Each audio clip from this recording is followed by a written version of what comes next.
हफ्ते। अब मैं ये भी आशा करता हूँ कि आप सभी लोग 1 घंटा बहुत अच्छी एक्सरसाइज कर रहे हो और अपने हार्ट, अपने लंग को मजबूत करके अपनी इम्यूनिटी को बढ़ा रहे हो। तो चलिए आज के टॉपिक से शुरुआत करते हैं। दोस्तों, 10 दिन पहले हम लोगों ने अंतर्राष्ट्रीय जैव ईंधन दिन मनाया। अंतर्राष्ट्रीय जैव ईंधन दिन जो पूरी दुनिया में मनाया जाता है 10 अगस्त को। लेकिन हम एमसीएल एकमेव ऐसी ऑर्गेनाइजेशन है कि जो 10 अगस्त से लेकर 10 सितंबर तक पूरा एक महीना हम लोग एमसीएल बायोफ्यूल मंथ करके मना रहे हैं। ये हमारा एक अभियान है।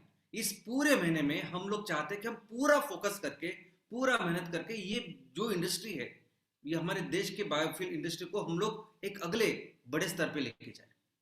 और मैं सबका अभिनंदन करना चाहता हूँ कि आप सभी लोग बहुत अच्छा काम इस महीने में इस कार्य के लिए कर रहे हैं। लेकिन दोस्तों, जब मुझे ये भी पता है कि आप सभी लोग जिसकी बेइंतहा आप जिसकी वेट कर रहे हैं वो है फैक्ट्री।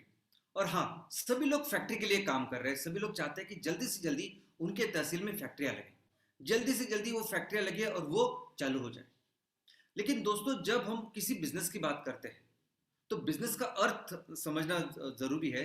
बिजनेस का अगर हम लोग डेफिनेशन ले, अर्थ ले या उसकी व्याख्या ले, तो बिजनेस की व्याख्या है किसी भी एक उत्पादन, एक प्रोडक्ट का निर्माण करना और उसको बेचना, वो है बिजनेस। दो तरह के बिजनेस हो सकते हैं। एक तो आप कोई प्रोडक्ट तैयार कर रहे हो और उसको बेच रहे हो और पैसे कमा रहे हो, नहीं तो आपकी कोई सर्विस है जिसको आप बेच रहे हो और वो उससे पैसे कमा रहे हो। डॉक्टर है, वकील है, ये लोग अपनी सर्विसेज देते हैं और उससे पैसे कमाते हैं। लेकिन रिलायंस, अमेजॉन, एप्पल, ये सब जो बड़ी बड़ी कंपनियां हैं वो प्रोडक्ट्स का उत्पादन करती है और उसको बेचती है। एमसीएल को अगर बिजनेस करना है, एमसीएल को अपने क्षेत्र में सबसे अच्छा काम करना है, तो सबसे इंपॉर्टेंट होता है ये प्रोडक्ट। फैक्ट्रियां 100% लगेगी। फैक्ट्रियां कौन से दिन तक लगेगी ये पूरे हमने मार्केट में हमें हमारे सभी लोगों को हमने बताया। फैक्ट्री डेफिनेटली लगेगी, लेकिन उसके बाद हमें ऐसे काम करना होगा प्रोडक्ट के ऊपर कि जिसके वजह से हमारे ग्राहक उस प्रोडक्ट को बार बार खरीदें। वही कंपनी एक नंबर का काम कर सकती है जिसकी कंपनी का प्रोडक्ट लोगों को भाता है, जिसके कंपनी के प्रोडक्ट लोग बार बार इस्तेमाल करते हैं, कस्टमर उससे खुश होते हैं। इसके वजह से वो कंपनी उस क्षेत्र में बहुत अच्छा काम करती है। तो हमें अगर इस क्षेत्र में अच्छा काम करना है, हमें इस क्षेत्र में अगर नंबर 1 का काम करना है, तो उतना ही जरूरी है हमें प्रोडक्ट के बारे में, प्रोडक्ट के ऊपर काम करना। और दोस्तों, मैं चाहता हूं कि हमारे इस एमसीएल परिवार के सभी लोग, यानी हमारे सभी एमपीओ मेंबर्स, सभी हमारे एमपीओ प्रमोटर्स, डायरेक्टर्स, हमारे सभी चैनल पार्टनर, हमारे सभी महिला उद्योग, महिला बचत गट, ग्राम उद्योजक, ये सभी लोग प्रोडक्ट के बारे में बहुत अच्छी तरह से जाने। आज ये जो मेरा सेशन है ये बेसिकली उस प्रोडक्ट को समझाने के लिए है। दोस्तों, हम एमसीएल अभी बिजनेस की जो शुरुआत करेंगे, एक जो पहला प्रोडक्ट होगा जिसके वजह से हम इस मार्केट में एस्टैब्लिश होना चाहते हैं, एक ऐसा प्रोडक्ट की जिसके वजह से हमारा नाम होगा, एक ऐसा प्रोडक्ट की जो हमारे इस पूरे बिजनेस की एक नींव, फाउंडेशन रखेगा, उस प्रोडक्ट का नाम है एमसीएल बायो सीएनजी, जिसको हम लोग बोलेंगे एमसीएनजी। दोस्तों, बहुत सारे प्रोडक्ट्स आने वाले दिनों में हमें लोगों को समर्पित करने, लोगों को बेचने हैं। हम लोग चाहते हैं कि ये पूरे जो कैंसर केमिकल फार्मिंग हो, 100% ऑर्गेनिक फार्मिंग हो और उसके प्रोडक्ट हम लोगों को दें। हम चाहते हैं कि पूरे पेट्रोकेमिकल जो उत्पादन आज हम लोग इस्तेमाल कर रहे हैं पूरी दुनिया में और जिंदगी का बहुत अहम हिस्सा बन गए, इसको भी 100% रिप्लेस कर हम लोग ऐसे प्रोडक्ट के साथ जो धरती का ख्याल रखें।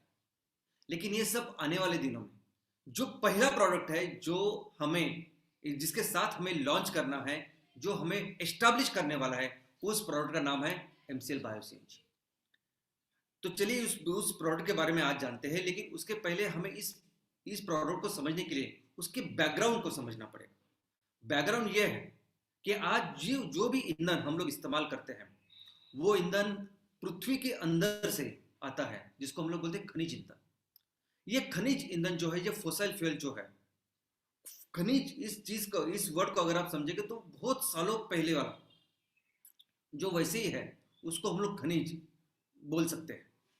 दोस्तों, जैसे ही अभी ये पूरी दुनिया बढ़ रही है, डेवलपमेंट हो रही है, आबादी बढ़ रही है, दुनिया में कंपलसरी ये डेवलपमेंट के साथ ऊर्जा होना बहुत ज़रूरी है। और जैसे जैसे हमारी डेवलपमेंट हो रही है, आबादी बढ़ रही है, वैसे वैसे ऊर्जा का प्रमाण बढ़ रहा है और इस फॉसिल फ्यूल का उस इस्तेमाल, इसका उपयोग भी बढ़ रहा है। दोस्तों, बावजूद इसके कि आज का सबसे बड़ा संकट अगर कोई है तो वो है ग्लोबल वार्मिंग। आज सबसे बड़ा, आई मीन हमारी पूरी दुनिया तबाह होने के कगार पर है।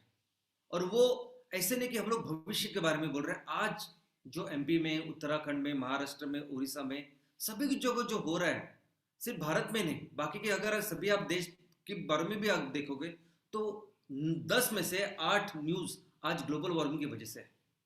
दोस्तों, इतना होने के बाद भी हम फिर से और ये इस फॉसिल फ्यूल को इस्तेमाल कर रहे हैं। यानी एक तो ये संकट बढ़ रहा है और ऊपर से जो बढ़ा रहा है उसको हम लोग इस्तेमाल कर रहे हैं।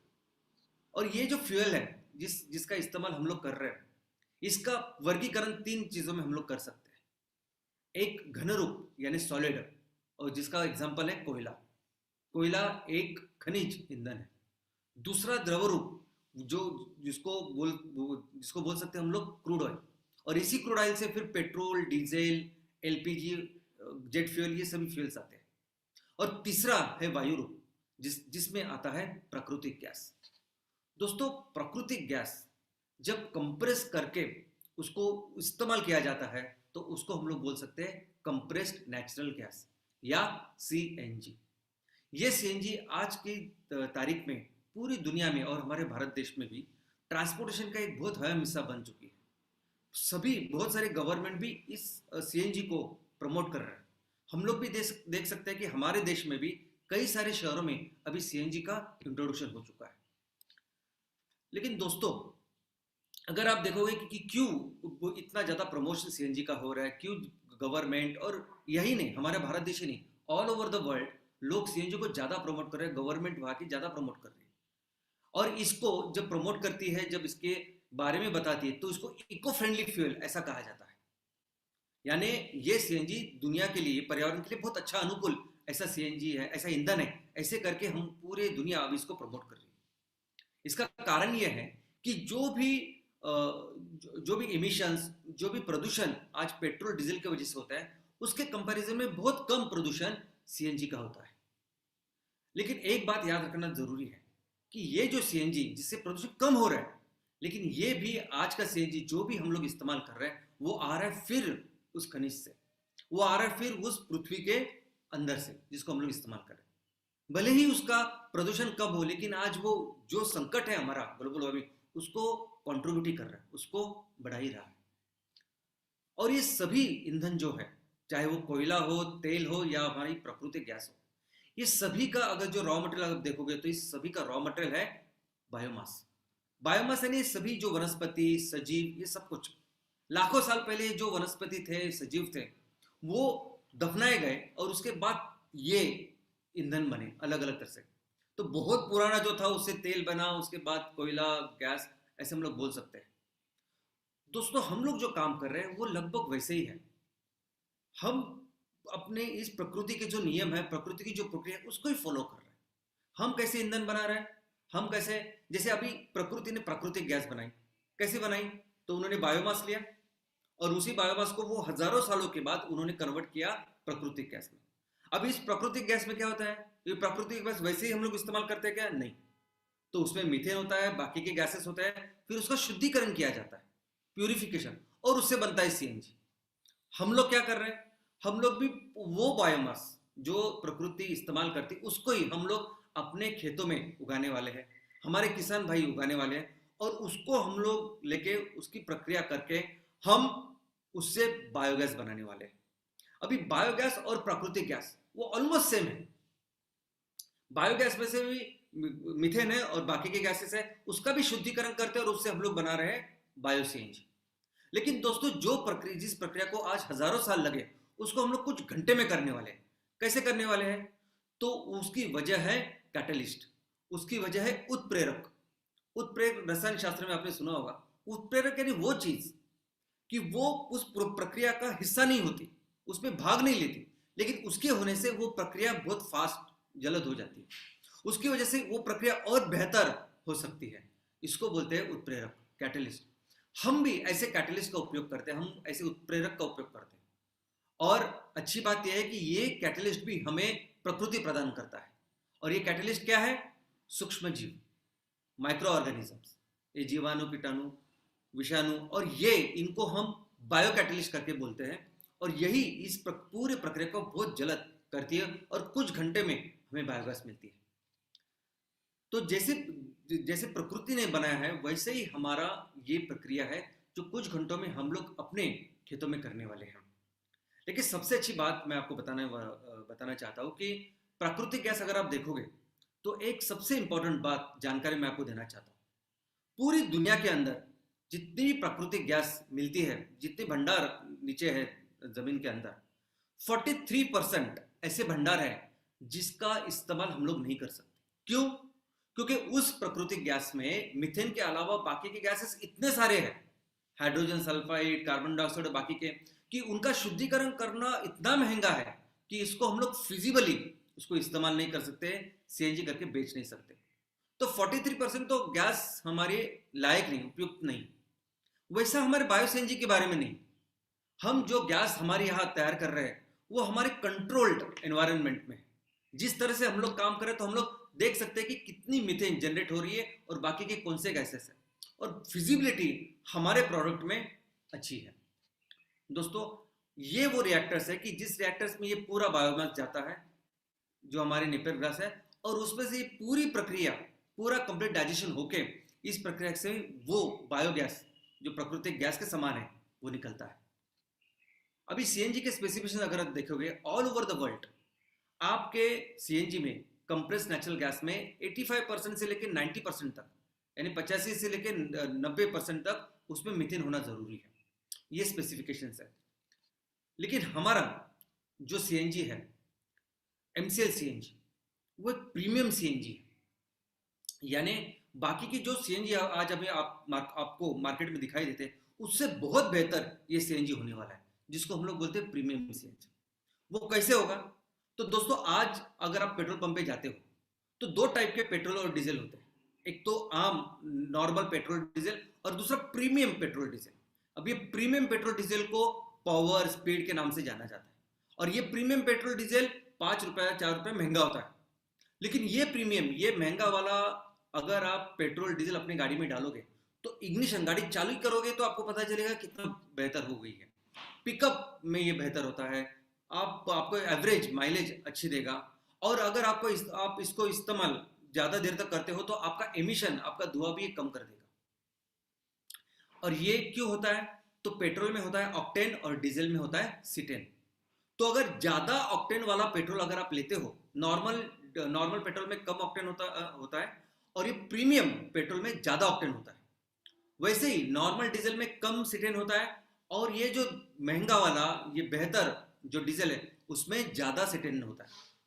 इसकी वजह से, ये ऑक्टेन और सीटेन की वजह से ही ये बेहतर ऐसे ईंधन होते हैं। वैसे ही हमारा बेहतर सीएनजी में क्या होता है? तो सीएनजी में होता है मीथेन।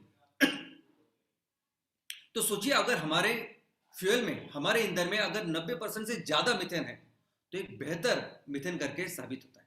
यह रही एक बात। और दूसरी बात, जैसा मैंने कहा कि प्राकृतिक गैस में बहुत सारे बाकी के गैसेस हो सकते हैं जो आ सकते हैं। हमारे यहाँ इस एमसीएनजी में ये बाकी की चीजें बहुत कम होती हैं, और इसी से बहुत बेहतर ऐसा फ्यूल हम लोग दे सकते हैं। दोस्तों, हमें इस प्रोडक्ट को जब भी मार्केट में लॉन्च करना है तो इसको प्रीमियम सीएनजी करके लॉन्च करना है, और उसी तरह, क्योंकि उसके बहुत सारे क्वालिटीज, बहुत सारे बेनिफिट्स लोगों को दिखाई देंगे इस्तेमाल करने के बाद। तो क्या क्या वो बेनिफिट है जिसकी वजह से उनको पता चलेगा कि ये बहुत बेहतर सीएनजी है। नंबर 1, ये आपको बाकी के जो सीएनजी जो एवरेज देती है उससे बेहतर एवरेज देगा, इसके बेहतर माइलेज देगा। और क्यों? सिंपल है, क्योंकि इसमें ज्यादा मीथेन है। दोस्तों, मैं सीएनजी के साथ कंपैरिजन कर रहा हूं, यानी अगर बाकी की सीएनजी गाड़ियां जितना एवरेज दे रही है उससे बेहतर एवरेज हमारा एम सीएनजी देगा। लेकिन सोचिए, जो गाड़ियां आज के दिन में पेट्रोल और डीजल के ऊपर चल रही है उससे तो कई ज्यादा एवरेज इस एम सीएनजी के ऊपर चलेगी। तो जो भी गाड़ियां इस पे कन्वर्ट होगी वो और बेहतर, जबरदस्त ऐसा एवरेज हमारे ग्राहकों को देगी। दूसरा, ये एमसीएनजी ये इको फ्रेंडली फ्यूल्स है। एक तो हम लोग ये समझते हैं कि सभी जो सीएनजी गवर्नमेंट आज प्रमोट करती है उस सभी को वो इको फ्रेंडली फ्यूल करके ही गवर्नमेंट उसको प्रमोट करती है। उसका क्या कारण है? तो अगर आप देखोगे डीजल का जो एमिशन है, डीजल में से जो धुआं आता है और नेचुरल गैस और सीएनजी से जो धुआं आता है, अगर आप देखोगे सामने स्क्रीन के ऊपर तो आप देख सकते हैं कि sulphur dioxide, particulate matter, organic compounds, nitrogen dioxide, carbon monoxide, carbon dioxide, ये जितना निकलता है डीजल इस्तेमाल करने के बाद उससे बहुत कम निकलता है इस नेचुरल गैस या इस सीएनजी की वजह से। और इसका कारण क्या है? क्योंकि सीएनजी जो है ना, उसमें जो मीथेन होता है ये बहुत सिंपल, बहुत प्योर, एक सादा, एकदम सिंपल ऐसा ईंधन है जो बहुत अच्छी तरह से क्लीनली पूरी तरह से इस्तेमाल होता है और कोई उसका धुआं वगैरह कुछ रहता नहीं। उसके कंपैरिजन में अगर आप पेट्रोल देखोगे तो पेट्रोल में 5 कार्बन है, 12 हाइड्रोजन है। डीजल देखोगे तो डीजल में 12 कार्बन है, 23 हाइड्रोजन है। तो सबसे इंपॉर्टेंट चीज ये है कि ये दोनों ही, अगर आप देखो तो अगर इंजन ठीक नहीं है, अब बाकी के इंजन में भी ये पूरी तरह से जलते ही नहीं है। आप अगर ज्यादा देर तक उनको चलाओगे 1 2 3 साल के बाद तो आपको पता चलेगा कि ये डीजल का धुआं ज्यादा बढ़ रहा है, आवाज ज्यादा बढ़ रही है। डे वन से ये डीजल, ये जो ईंधन है पूरी तरह से जलते नहीं, लेकिन अगर और इसका कंबशन भी आप देखोगे, इसकी रिएक्शन भी आप देखोगे तो आपको समझ में आएगा कि ये पूरी तरह से हमारे कारों में जलते नहीं। लेकिन हम मीथेन अगर आप देखोगे तो मीथेन पूरी तरह से अच्छी तरह से उसको जलता है, क्लीन होता है, तो कोई कार्बन गाड़ी में नहीं रहता और इसके लिए उसका जो एमिशन है वो एमिशन बहुत कम होता है। क्योंकि इस धुएं में बहुत बार ऐसा होता है कि न जला हुआ पेट्रोल, न जला हुआ डीजल ये बाहर निकलता है और उसकी वजह से इतना धुआं आपको दिखाई देता है। और जितना एफिशिएंट इंजन उतना कम धुआं निकलेगा और जितना पुराना इंजन उतना ज्यादा धुआं निकलता है, क्योंकि बहुत ज्यादा अनयूटिलाइज्ड ऐसा सब पेट्रोल डीजल निकलता है। लेकिन सीएनजी की जब बात करते हैं आप, तो सीएनजी किसी भी इंजन में बहुत अच्छी तरह से उसका उपयोग होता है। एमसीएनजी हमारी जो इंजन है इसकी लाइफ बढ़ाता है। क्यों? तो जैसे मैंने कहा कि हमारे इस इंजन में जब भी हम लोग एमसीएनजी डालेंगे तो पूरी तरह से इस्तेमाल होता है, कोई भी चीज उसमें रहती नहीं है। लेकिन जब आप पेट्रोल और डीजल के ऊपर गाड़ी चलाते हो, आपने हमेशा उसका एक्सपीरियंस किया होगा कि नॉर्मली जैसे पेट्रोल डीजल की गाड़ी चलती है 2 3 साल के बाद उस तरह से उसका इग्निशन, उस तरह से उसका आवाज स्मूथ वो नहीं रहती, उसका पिकअप कम हो जाता है, उसका एवरेज कम हो जाता है, वो आवाज करने लगती है और उसका एमिशन भी, उसका धुआं भी वो ज्यादा निकलता है। क्यों निकलता है? तो दोस्तों मैंने जैसे कहा ये जो पेट्रोल और डीजल है ये पूरी तरह से जलते ही नहीं, ये सबसे इंपॉर्टेंट चीज है। और ये जो कार्बन, एक तो न जला हुआ डीजल पेट्रोल भी बाहर आता है, वो ज्यादा पोल्यूशन तैयार करता है। और दूसरी बात, ये जो न जला हुआ ईंधन, न जला हुआ कार्बन है, वो अपने इंजन में, वो अपने पिस्टन में वो डिपॉजिट हो जाता है। और फिर 3 साल के बाद, 4 साल के बाद आप जब मैकेनिक के पास जाते हो तो वो बोलता है कि आपके पिस्टन में, आपके इंजन में बहुत सारा कार्बन जमा हुआ है, इस कार्बन को साफ करना पड़ेगा। और वो क्या करता है कि इंजन को खोल के हाथ से वो साफ करता है, अगर आपने देखा होगा। और इसी को कहते हैं ओवरऑलिंग, यानी आपका इंजन ओवरऑलिंग करना पड़ेगा। इसका मतलब क्या? जो कार्बन जो जमा हुआ है उसको पूरी तरह से निकालना पड़ेगा, साफ करना पड़ेगा। लेकिन ये काम हमारे एमसीएनजी में नहीं होता, क्योंकि एमसीएनजी पूरी तरह से बिना कोई अपना कार्बन छोड़े हुए अच्छी जलता है और इंजन की लाइफ, आपकी गाड़ी की लाइफ बढ़ाता है। एमसीएनजी कार्बन नेगेटिव है। इसका मतलब जैसा मैंने कहा कि ये जो सीएनजी हम लोग इस्तेमाल कर रहे हैं, भले ही वो कम प्रदूषण पैदा करता है, लेकिन प्रदूषण कम पैदा तो करता है ना। आज जो भी ग्लोबल वार्मिंग का प्रॉब्लम उसको बढ़ा तो रहा है, लेकिन ये जो एमसीएनजी है ये इस्तेमाल करने के बाद जो भी धुआं, जो भी प्रदूषण निकलेगा वो तो 100% हमारा नेपियर गैस तो लेगा ही लेगा। लेकिन उससे भी ज्यादा जो भी आज पर्यावरण में जमा हुआ ये कचरा है, ये ग्रीन हाउस गैसेस है, कार्बन डाइऑक्साइड है, जिसकी वजह से ग्लोबल वार्मिंग हो रही है, उसको भी साफ करेगा, उसको भी लेके ये पूरा कार्बन जमीन में देगा। और आपको सुन के ताज्जुब होगा, अगर जमीन का कार्बन बढ़ेगा तो जमीन का उपजाऊ जो है, फर्टिलिटी, वो भी बढ़ेगी। तो हमारा जो फ्यूल है वो सिर्फ कार्बन न्यूट्रल नहीं है, तो कार्बन नेगेटिव है। तो सच में अगर इस पर्यावरण का ख्याल रखना है, सच में कुछ इको फ्रेंडली है, आगे आने वाले दिनों में अगर ग्लोबल वार्मिंग का एक्चुअल में कोई सोल्यूशन है तो ये यही ईंधन है, एमसीएनजी। इसके अलावा कई सारे ऐसे बेनिफिट्स हैं जो हम हमारे ग्राहकों को बताने वाले हैं। दोस्तों, सबसे पहली बात, जैसे मैंने कहा कि ग्लोबली अगर आप देखोगे तो एमसीएनजी तैयार करना और उसको बेचना या उसका इस्तेमाल करना, इसका मतलब दवा दवा तैयार करके बेचना या दवा तैयार करके इस्तेमाल करना जैसा है। आज जैसे कोरोना के ऊपर हम लोग वैक्सीन दवा की बात कर रहे हैं, वैसे ग्लोबल वार्मिंग के लिए क्या दवा है। और सोचिए, ये पेड़, ये नेपियर ग्रास, ये सिर्फ आपको ईंधन ही नहीं देगा, बाकी का जो कचरा है जिसकी वजह से ग्लोबल वार्मिंग हो रही है उसको भी ले रहा है। तो इतनी बड़ी बात, इतना बड़ा बेनिफिट हमारे इस एमसीएनजी से होगा।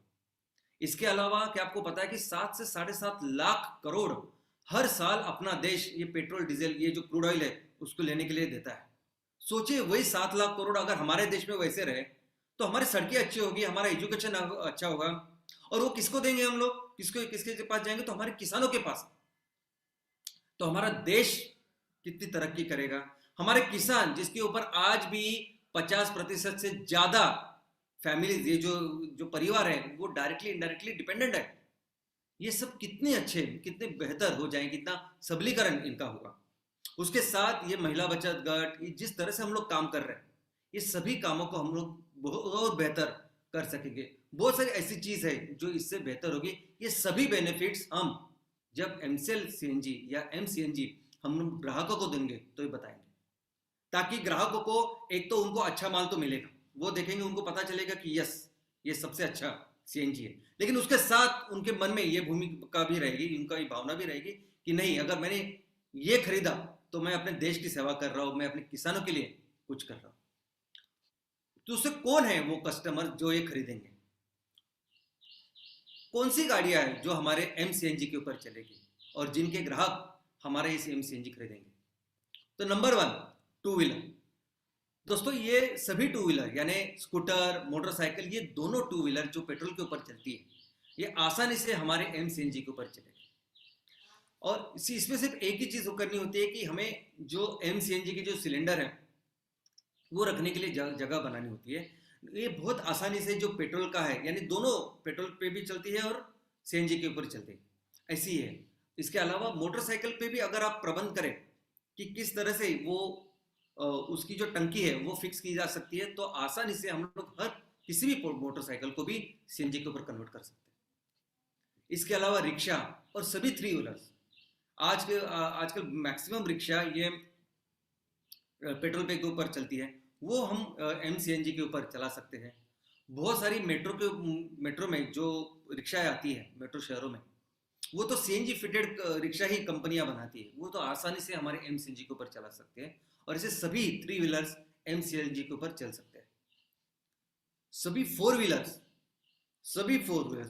छोटी गाड़ियां, बड़ी गाड़ियां, सभी पेट्रोल की गाड़ियां, डीजल की गाड़ियां, सभी गाड़ियां हमारे इस एमसीएनजी के ऊपर चल सकती है।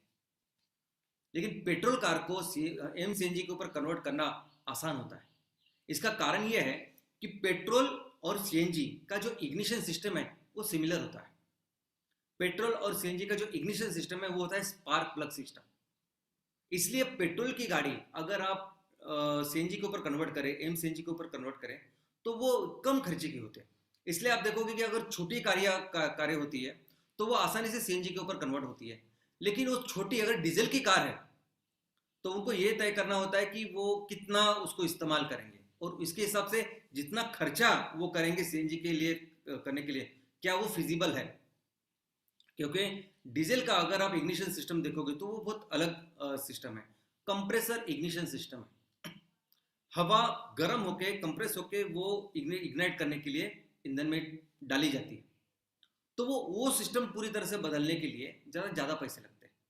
लेकिन अगर आपके पास एक टेम्पो स्मॉल ट्रक है, आपको यहाँ ज़्यादा ये सब डीजल पे ऊपर होता है और इसमें ज़्यादा उनको डीजल लगता है क्योंकि एवरेज कम होती है और ये लोड होते हैं।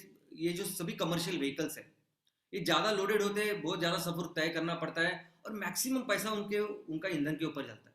तो ये इनको फिजिबल होता है, ये आसानी से इनकी सभी गाड़ियाँ ये एमसीएनजी के ऊपर कन्वर्ट कर सकती है।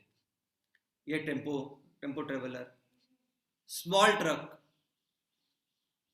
और यहाँ तक के बड़े जो ट्रक है, ये सभी गाड़ियाँ बहुत बड़े पैमाने पे ये डीजल का इस्तेमाल करती है और उनको बहुत फिजिबल होता है। जब इस सीएनजी के ऊपर ये कन्वर्ट करते हैं तो उनके पैसे बहुत सारे बचते हैं और हमारा गांव भी साफ होता है। इसीलिए अभी आप देखोगे तो सभी जो गाड़ियां, ये रिक्शा से लेके ट्रक तक जो गाड़ियां बनाते हैं, अभी सभी सीएनजी फिटेड कारें, गाड़ियां आपको दे रही है। सभी जो कंपनियां हैं जो इस ट्रक टेम्पो बनाने में है, वो सभी कंपनी फिटेड सीएनजी आपको देने वाली है और इस सभी गाड़ियों में हमारा एम सीएनजी चलेगा। इसके अलावा हर कोई बस जो आज की तारीख में डीजल पे चलती है वो भी एम सीएनजी के ऊपर चलेगी। यहाँ तक कि अगर आप मेट्रो से बड़े बड़े शहर आप देखोगे, दिल्ली, मुंबई और बाकी कई सारे शहर, यहाँ कंपलसरी वहाँ के जो नगर निगम है, म्यूनिसिपालिटी है, म्यूनिसिपल कॉरपोरेशन है, इन्होंने कंपलसरी सरकारी सभी बसेस है उसको 100% सीएनजी के ऊपर कन्वर्ट किया और ये सभी बसेस हमारे एम सीएनजी के ऊपर चलेगी। यहाँ तक कि हमारे ट्रैक्टर, दोस्तों हमारे गांव में, हमारे तहसील में अभी कोई भी ट्रैक्टर जो आज की तारीख में डीजल पे चलता है उसको हम लोग आसानी से हमारे सीएनजी के ऊपर कन्वर्ट कर सकते हैं।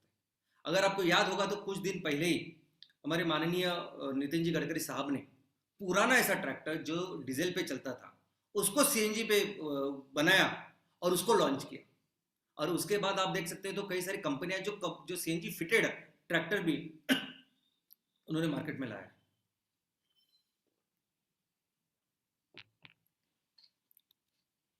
बोट्स, दोस्तों हमारे देश में बहुत सारा समुद्र किनारा है, समुद्र किनारा है, पश्चिमी तट, पूर्व तट पे, और कई सारे गांव है जिस गांव के पूरी आबादी इस फिशिंग के ऊपर, इस मच्छीमारी के ऊपर डिपेंडेंट है। लेकिन अगर आपको समुद्र के अंदर जाना होता है तो वो उनको डीजल इंजन लगाना पड़ता है। डीजल का पहले उनको सब्सिडी मिलती थी, अभी सब्सिडी नहीं मिलती, तो बहुत सारा पैसा डीजल के ऊपर उनको लगता है। तो आज जो समुद्र में जो जाने वाली नाव है, जो गंगा जैसी बड़ी बड़ी नदियों में चलने वाली नाव है, ये सभी नाव हम लोग 100% हमारे एम सीएनजी के ऊपर कन्वर्ट कर सकते हैं और उनको एम सीएनजी दे सकते हैं। तो आप सोचिए हमारा गांव अगर पूरी तरह से 100% फिशिंग के ऊपर काम करता है, मच्छीमारी करता है, तो उसको 100% हम लोग उसका ईंधन का प्रबंध हम लोग कर सकते हैं। और कैसे करेंगे, कैसे करेंगे ये बोट, ये ट्रैक्टर, ये गाड़ियां सीएनजी के ऊपर कन्वर्ट, इसके बारे में आपको बिल्कुल चिंता करने की जरूरत नहीं, क्योंकि हर कोई चीज की कैसे इस चीज को हम लोग सीएनजी के ऊपर कन्वर्ट करेंगे, ये अच्छी तरह से पूरी दुनिया में एस्टैब्लिश है, हमारे देश में एस्टैब्लिश है, कहीं भी इसके सभी सॉल्यूशंस आर अच्छी तरह से एस्टैब्लिश है। तो कैसे एग्जैक्टली हम हमारे इस एम सीएनजी को सेल करेंगे? तो दोस्तों हमारा एम सीएनजी ये हमारे अधिकृत जो एमसीएल पंप है, सीएनजी पंप है, उस पर ही बेचेंगे। एक ऑप्शन होता है कि हम लोग सीएनजी तैयार करें और बाकी की कंपनी को बेचें, लेकिन वो हम लोग नहीं करेंगे। हम लोग डायरेक्ट ग्राहकों को हमारे जो पंप है उसके द्वारा बेचेंगे। और अपने तहसील में ऐसा समझिए कि अभी सभी तहसील में आप लोग काम कर रहे हो, आपके एमपीओज है, आपके एमबीएस है, तो किस तरह से आप इस सीएनजी को इंट्रोड्यूस करेंगे मार्केट में? हमारे तहसील में आपने बनाना चालू किया, तो कैसे करेंगे? आज हमारे तहसील में सबसे ज्यादा जरूरत जिसको है ऐसे अच्छे ईंधन की, उसको उनसे पहले हम लोग शुरुआत करेंगे। और ऐसे है हमारे रिक्शा चालक, रिक्शा वाले। रिक्शा आज की तारीख में भी बहुत सारी जगह पे, गाँव में, तहसीलों में ये पेट्रोल पे चलती है, नंबर 1। नंबर 2, हम ये पूरे जो लोग जो रिक्शा चलाते हैं, ये रिक्शा उनके लिए रोजी रोटी है, वो दिन भर मेहनत करते हैं और मैक्सिमम उनका जो खर्चा है वो सिर्फ और सिर्फ इस पेट्रोल पे जाता है।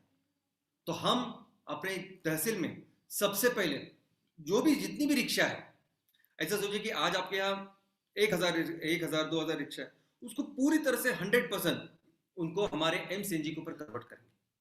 हो सकता है कि बहुत सारे लोगों के पास पैसा ना हो इस सीएनजी के ऊपर कन्वर्ट करने के लिए, तो हम उनको ईएमआई पे ये सब का काम करा के देंगे, ताकि वो अगर जितना पैसा बचाए, जितना पैसा उनका बचेगा, आसानी से वो अपनी किस्त दे पाए।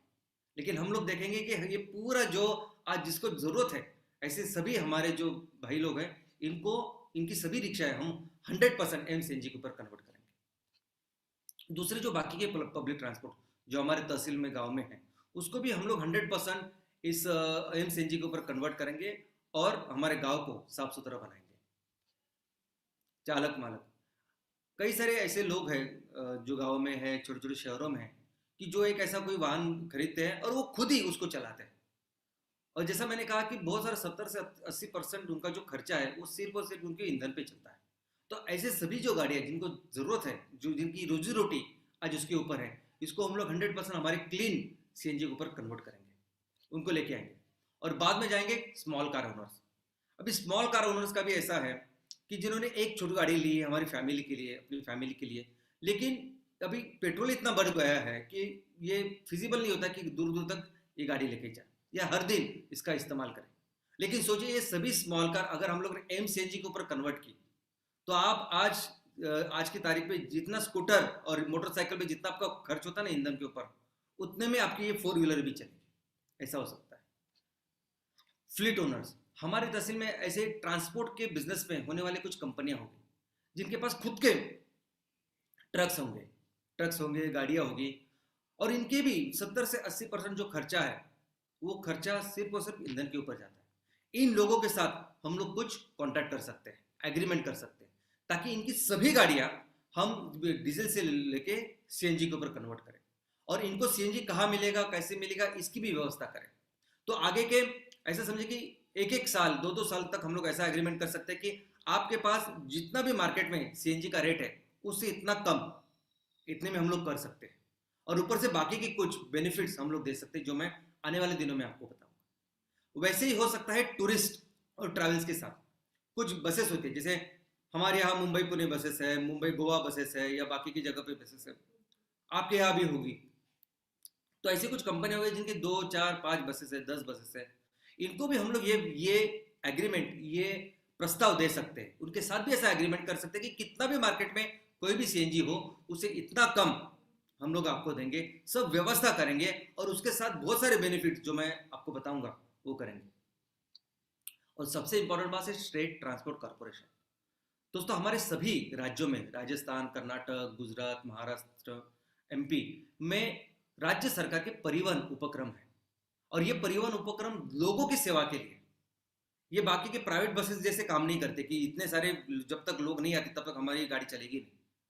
कहीं भी गांव में, आज बहुत सारे गांव में एक ही जरिया होता है, माध्यम होता है, ये परिवहन बसेस। लेकिन बहुत सारे अभी जो उपक्रम है ये घाटे में चल रहा है, और इसका कारण यह है ईंधन। ये बहुत सारे जो गाड़ियां है वो अभी भी डीजल पे है, और बहुत सारी गाड़ियां का जो खर्चा है वो फिजिबल नहीं होता। तो हमारे लिए सबसे इंपॉर्टेंट, अगर ग्राहक हमें सभी जो स्टेट में अभी हम लोग काम कर रहे हैं, हमें बहुत जल्दी राज्य सरकार को अप्रोच करना है, और उनका ये जो पूरा राज्य सरकार का उपक्रम है उनको वो एग्रीमेंट, उनको वो प्रस्ताव देना है कि आपके सभी बसेस हम लोग सीएनजी के ऊपर कन्वर्ट कर सकते हैं, उनको हर जगह पे ऊपर हम लोग सीएनजी उपलब्ध करा के दे सकते हैं, बाकी की बहुत सारी बेनिफिट्स हम लोग उनको दे सकते हैं। ऐसे म्यूचुअली एक अच्छा काम हम लोग सरकार के साथ कर सकते हैं और करने वाले हैं। और ऑफ कोर्स उसके बाद सभी जो गाड़ियां, सभी वाहने आपके गांव में है, तहसील में, उसको 100% हमें एमसीएनजी के ऊपर लेके जाना है। लेकिन दोस्तों कुछ ऐसे भी है पब्लिक ट्रांसपोर्ट कि जिनको सच में वो बहुत मेहनत करते हैं, वो हमारे समाज के बहुत लोअर ऐसे कैटेगरी से आते हैं, बहुत मेहनत करके इस ट्रांसपोर्टेशन का काम करते हैं। ऐसे में भी कुछ सोल्यूशन देने की जरूरत है। अगर हम लोग एक कुछ कर पाए, ऐसी जहां जहां हमारे गांव में जरूरत है, वहां शहरों में ऐसे कुछ सोल्यूशन दे पाए, और कुछ जैसे ये सोल्यूशन, उनको कुछ सोल्यूशन ईएमआई पे कुछ दे पाए, उसके साथ ईंधन का प्रबंध करें, तो एक अच्छा काम कर सकते हैं। मैं आपके साथ एक फोटो शेयर करना चाहता हूँ। दोस्तों ये फोटो भेजी है मुझे, हमें सागर सांगेलकर करके हमारे एक उद्योजक है, वो महाराष्ट्र के सावंतवाड़ी इस तालुका में एक गांव की ये तस्वीर है।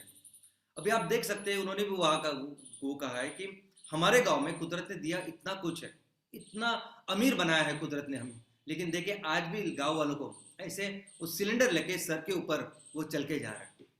तो आज तो मैं सिर्फ ट्रांसपोर्टेशन की बात कर रहा हूँ, तो सोचिए ऐसे कुछ सॉल्यूशंस, इनोवेटिव सॉल्यूशन आप अपने गांव में सोचिए ना। अपने गांव में जो जो ऐसी चीजें आपको लगती है, मिलकर उसकी व्यवस्था कर सकते हैं। और इस एमसीएल सीएनजी को या एम सीएनजी को कैसे हम लोग मार्केट करेंगे, क्या होगी हमारी मार्केटिंग स्ट्रेटेजी? तो दोस्तों नंबर 1, बेस्ट क्वालिटी प्रोडक्ट। इसमें कोई भी कॉम्प्रोमाइज नहीं कर सकते, नहीं करेंगे, क्योंकि हम जानते हैं कि लॉन्ग टर्म में ये सब, ये विजन मिशन जो हम लोग सोच रहे हैं ना, ये तो ठीक है, विजन मिशन देके कुछ लोग आएंगे, लेकिन जब बहुत बड़े पैमाने पे ग्राहकों की जब बातें करते हैं तो ग्राहकों को सबसे अच्छा प्रोडक्ट होना देना बहुत जरूरी है, और वो देंगे। हर कोई चीज अगर हम लोग करेंगे, प्रोडक्ट तैयार करेंगे, तो उसको बेहतर से बेहतर वो अपने सेगमेंट में कैसे बेस्ट होगा उसका हम लोग ख्याल रखेंगे, और वो उनको देंगे, और उसका लॉन्च भी वैसे करेंगे। आपके तहसील में भी जब सीएनजी का लॉन्च हम लोग करेंगे, एम सीएनजी का, तो वो ऐसे करेंगे कि पूरे लोगों को, ये जो हमारे 10,000 मेंबर हैं और बाकी के सभी लोग जो भी मेंबर नहीं लेकिन आपको देख रहे हैं, हमें देख रहे हैं कि क्या करेंगे ये सभी लोगों को हम लोग देखे एक प्रॉपर लॉन्च करेंगे और सबको बताएंगे कि हम लोग अभी आ चुके हैं, और एक बेहतर, एक प्रीमियम ऐसा फ्यूल लेके हम लोग आ चुके हैं।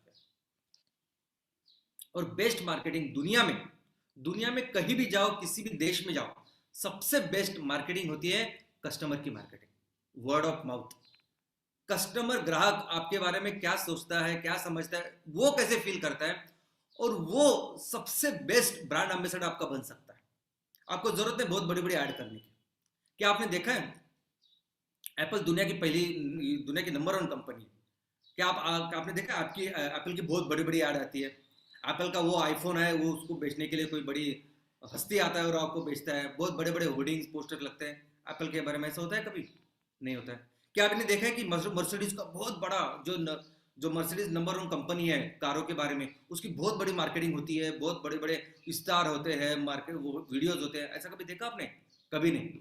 लेकिन ये आईफोन या मर्सिडीज एक बार कोई ग्राहक खरीदता है ना, तो जिंदगी भर वो आईफोन ही खरीदेगा। और दूसरी बात यह है कि वो दूसरे लोगों को भी बताएगा, यार तू भी ये खरीदे, ये बहुत अच्छा है। मर्सिडीज को बोलेगा, ये तू ये खरीद, ये बहुत अच्छी है। ये दुनिया का सबसे बेस्ट मार्केटिंग स्ट्रेटेजी, तो यही हम लोग करने वाले हैं। हम लोग हमारे तहसील में, जैसे आप समझिए कि आपके पास 1,000 रिक्शा है तहसील में, और उस 1,000 रिक्शा को हमने 100% हमारे एमसीएनजी के ऊपर कन्वर्ट किया। पूरे, जैसे हम लोग किसानों का ख्याल वहां रख रहे हैं, वैसे हमारे लोगों का, रिक्शा वाले जो लोग हैं हमारे, उनका ख्याल रखा, उनको 100% कन्वर्ट करके दिया। और सोचिए, उस रिक्शा को हम लोगों ने कस्टमाइज किया। आप अपने तहसील में, आपकी एमपीओ है, आपका एक लोगो है, आपकी एक सोच है, जिस सोच के साथ आप अपने तहसील को डेवलप कर रहे हैं, और वो जो सोच है, वो जो आपका नाम है एमपीओ का, वो हर रिक्शा के ऊपर है। आपके एमपीओ का नाम, आपका लोगो, वो हर रिक्शा के ऊपर, एक छोटा सा एमसीएल भी है। और वो 1,000 रिक्शा वो पूरे तहसील में घूम रहे हैं। तो सोचिए क्या ब्रांडिंग, क्या जबरदस्त। आज मैं देखता हूँ कि इस एमपीओ मेंबरशिप के लिए आप ऐसे कुछ गाड़ियाँ आप लेते हो, 1-2 गाड़ियों को, और इस्तेमाल करते हो उसको प्रमोशन के लिए। तो सोचिए 1,000 गाड़ियाँ जब आपकी कंपनी को, आपके एमपीओ को, हमारे किसानों को प्रमोट करेगी, तो इससे बेहतर ब्रांडिंग और क्या हो सकती है। और सबसे अच्छी बात, यानी जो मार्केटिंग के ऊपर हम लोग खर्चा करने वाले हैं, वो सभी डिस्काउंट, सभी कुछ हम लोग अपने ग्राहकों को देंगे। यानी अगर कोई रिक्शा वाला है या कोई स्मॉल कार वाला है, हो सकता है कि उसको उस फ्यूल के ऊपर, उस ईंधन के ऊपर आधे पैसे देने पड़े। हो सकता है कि उसको पैसे ही ना लगे, क्योंकि उसने इतने सारे लोगों को कहा है जो हमारे अभी ग्राहक बन चुके हैं, और उसका ऐसे लॉयल्टी या डिस्काउंट हम लोगों ने बनाया है कि उसको पैसे नहीं देने पड़ते। ऐसा भी सिस्टम हम लोग अपने इस एमसीएनजी के ऊपर लेके आ रहे हैं। दोस्तों, हमारा विजन है कि अपनी तहसील की सभी गाड़ियों को हमें एमसीएनजी के ऊपर कन्वर्ट करना है। सभी गाड़ियाँ, जैसा मैंने अभी कहा कि वो 2 व्हीलर से लेके बस तक, रिक्शा से लेकर ट्रक तक, मच्छी बोट हो, नावे हो, या ट्रैक्टर हो, या ऐसी कोई भी गाड़ी जो आज आपकी तहसील में चलती है पेट्रोल डीजल के ऊपर, उसको पूरी तरह से 100% हमको रिप्लेस करना है। लेकिन ये करने के लिए आपको कुछ व्यवस्था का भी निर्माण करना होगा, क्योंकि ये करने के लिए जब वो कन्वर्जन किट्स लगेंगे, उसकी भी दुकानें, उसकी भी व्यवस्था हमें करनी पड़ेगी। तब जब लॉन्च करेंगे हम लोग तहसील में हमारे सीएनजी का, उसके साथ एक कन्वर्जन किट के भी आउटलेट्स आपके ही कंपनी के अंदर, आपके ही एमपीओ के अंदर हमें निकालने हैं। इसके अलावा लोन फैसिलिटी, क्योंकि हम लोग जानते हैं अभी कोरोना के बाद तो हमने देखा कि कितनी भयंकर चीज, बिजनेस में कितना गहरा असर इस सब का हो गया है। तो हम लोग, ऐसे बहुत सारे लोग होंगे जिनके पास पैसे नहीं होंगे इसके ये सब काम करने के लिए, एमसीएनजी के ऊपर कन्वर्ट करने के लिए, तो उसको वो फैसिलिटीज, ईएमआई की फैसिलिटी वगैरह भी हम लोग देंगे, और कराएंगे, ये भी व्यवस्था हमको करनी पड़ेगी। इसके आगे गैराजेस, जो एमसीएल से जो सीएनजी के जो गैराजेस है उसको भी तैयार करना पड़ेगा, ताकि अगर कोई भी चीज़ हो तो उसको हम लोग दुरुस्त कर पाए।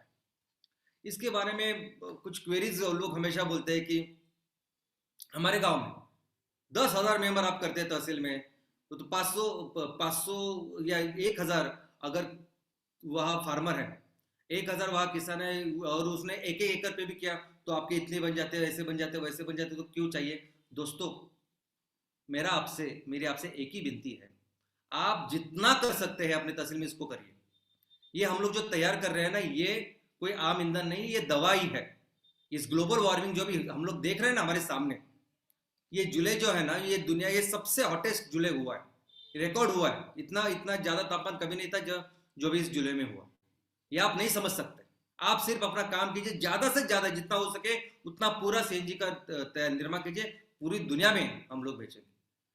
दूसरी इंपॉर्टेंट क्वेरी क्या है कि हमारे गांव में तो इतनी ज्यादा गाड़ियां ही नहीं, तो इतना 500-600 टन करके करेंगे क्या?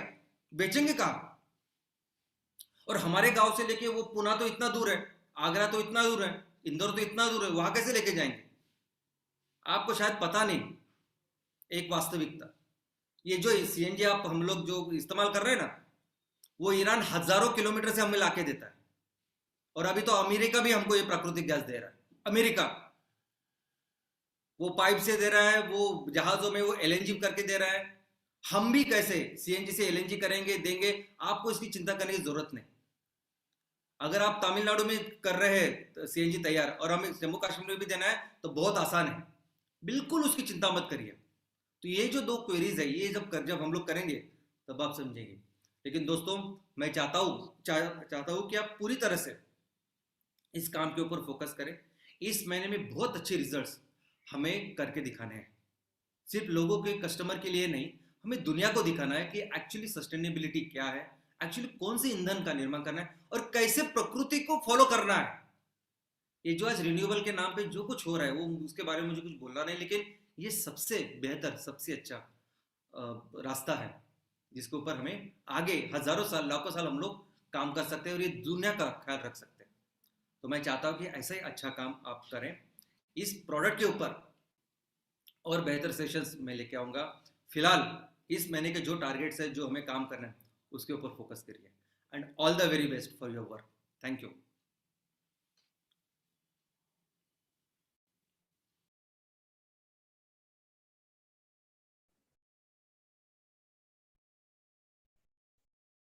Thank you very much, Shyam sir. Good morning, MCL. Yes, हम हमारा फोकस जो काम